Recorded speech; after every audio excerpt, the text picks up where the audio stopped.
I heard about you. My roommate's vegan, and she's like, Okay. I heard the vegan guy talking on campus. That's funny. So if you don't mind, can I Sure, of course. pick your brain? Yep, absolutely. That's what I'm here for.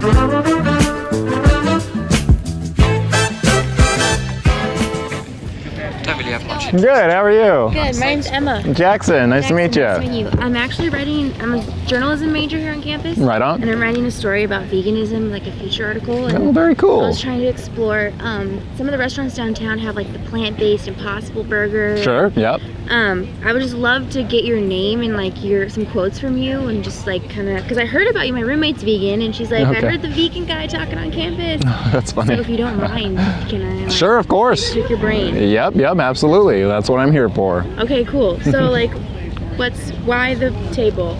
I'm just Do you trying mind to. if I record this No, of course, by all means. Okay. All right. So yeah, I want to encourage people to think for themselves, to break away from the industries that are the leading cause of a lot of the world's major problems. So climate change, deforestation, ocean dead zones, desertification, also species extinction, world starvation, and all major human health problems. 14 out of 15 leading killers of humans are coming from the animal agriculture industry and our daily lifestyle. So yeah, I just want to educate the public and again get them to think for themselves. How long are you been vegan? About 3 years now. 3 years. What made you want to? I watched an interview with Moby, the musician. Okay, yeah, he's vegan and an activist. And in the interview, they showed a few minutes of slaughterhouse footage, and which of course, most of us have seen that before. I'd seen that before, but I always thought it was a necessary evil. I thought, oh, we're biological omnivores. We're required to consume this stuff for our health. But then later on in the interview, they talk about the evidence that proves, without a doubt, we are actually social omnivores, but biological herbivores, that we evolved eating a majoritively plant-based diet. And there's more and more evidence coming out with documentaries like What the Health and Game Changers and organizations like nutritionfacts.org. They're developing a lot of data, so it's no longer disputable in the scientific community that we are in fact herbivores or starchivores, but either way we consumed mainly plant-based diet as we evolved. And then I realized there's no excuse for slaughtering all these creatures and paying for the rape that occurs in the dairy industry and the mutilation of little baby chicks in the egg industry and all this horrible stuff if I didn't actually need it for my health. So at that point it became a moral issue of being whether my taste buds were worth more, had more moral value than the life of an innocent individual. And of course they don't. You know, that would be of course very hypocritical and egotistical of me to say I love animals and I love these certain types of dogs and cats and all that, but culture says it's okay to go around murdering other types of animals. Yeah, it didn't really make a lot of sense to me. It was inconsistent with my own morality, so I just stopped doing it. I did go vegetarian for a few months before I went vegan because I hadn't looked into the dairy industry that much. I didn't know what was going on. But you know, when I was at the store, the yogurt that I was getting right next to it, there was vegan yogurt, so I could just as easily just moved my arm from left to right and grabbed the cruelty-free product. That's how easy it was. What do you say to people who are like, it's too expensive or I don't have time? Sure. Sorry, go ahead. Oh no, so a lot of people are under the impression that a vegan diet is more expensive than an animal-based diet. But in fact, on average, plants are way cheaper. You know, if you go to the produce department, it's gonna be way cheaper on average per pound than it is for meat, dairy, and eggs. And in the cases where it is more expensive, if you're going to these high-end health food stores, some places like New Earth, you know, they're gonna have maybe higher priced. But even if that's the case, that's largely because the government subsidizes the animal agriculture industry. There's a lot of corruption and incentives for the animal ag industry to be subsidized as opposed to the plant industry. There's no big broccoli, you know, getting payoffs from the government and working in coordination, but of course there's, you know, a big ag that takes advantage of that. So yeah, that's the reason why, you know, you go to McDonald's and a burger that's $1, in reality, if you account for all of the resources destroyed in the process of making that one burger, it's like it should be a $200 burger.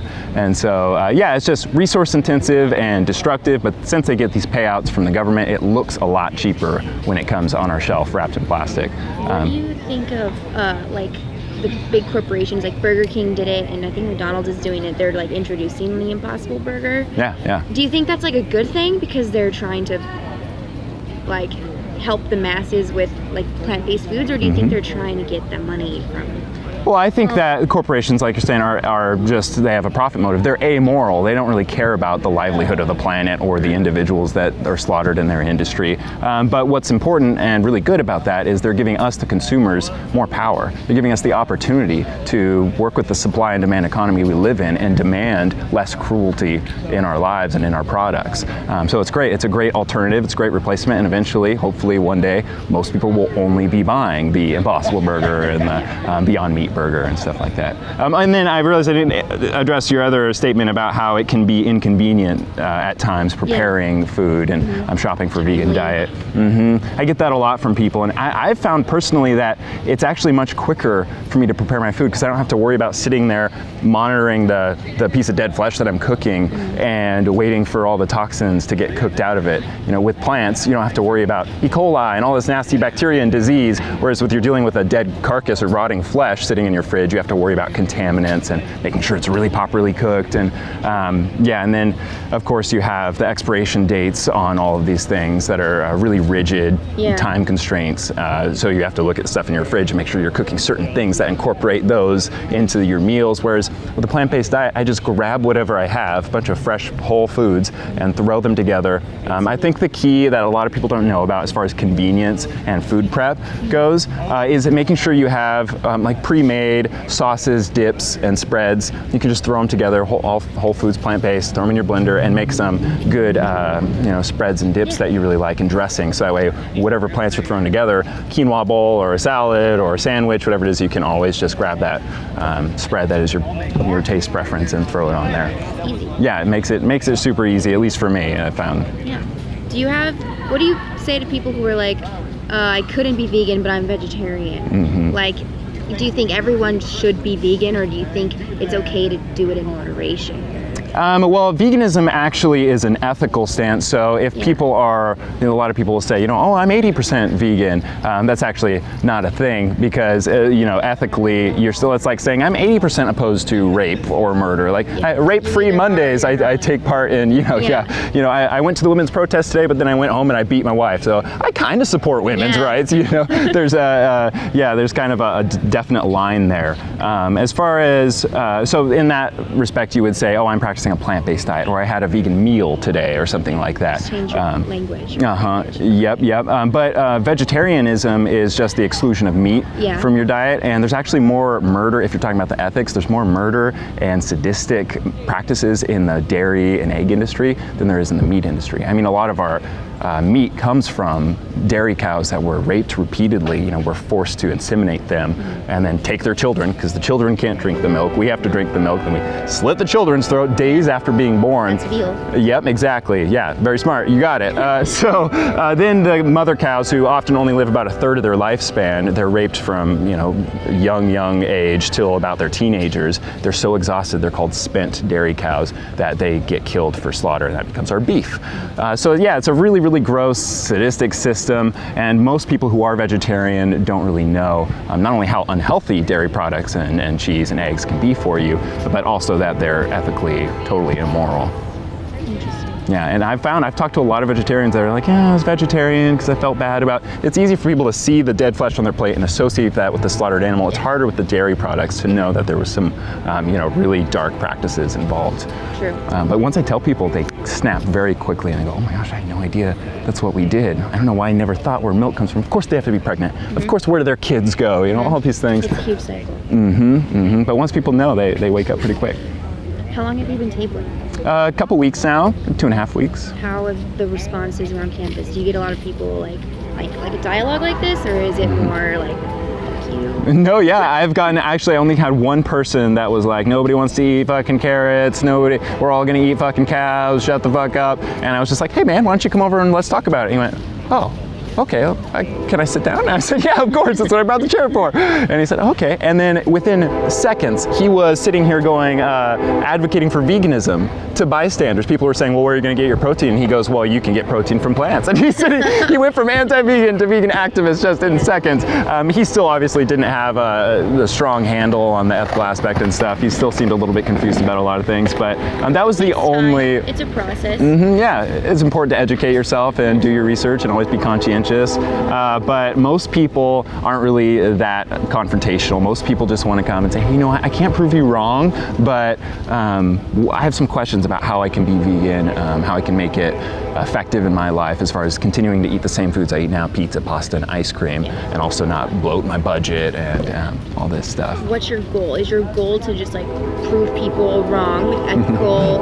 I didn't mean to phrase it like that, but you know I know what you mean. Or Yeah. is it just like creating a conversation? Like, are you a student here? No, I graduated about 6 years ago. Okay. Yeah. So you're just like targeting population here because college students, I think, are primed cognitively for absorbing new information. They're in an environment that's conducive for educating themselves and keeping an open mind. Exactly. So yes, they're very vulnerable to new information, and that's all I want to do. I want to spread the news. I want to share with people the effects and the consequences of their daily lifestyles. People don't. I want to empower people with knowledge and education. I really think a lot of people don't even know how much power they have as consumers.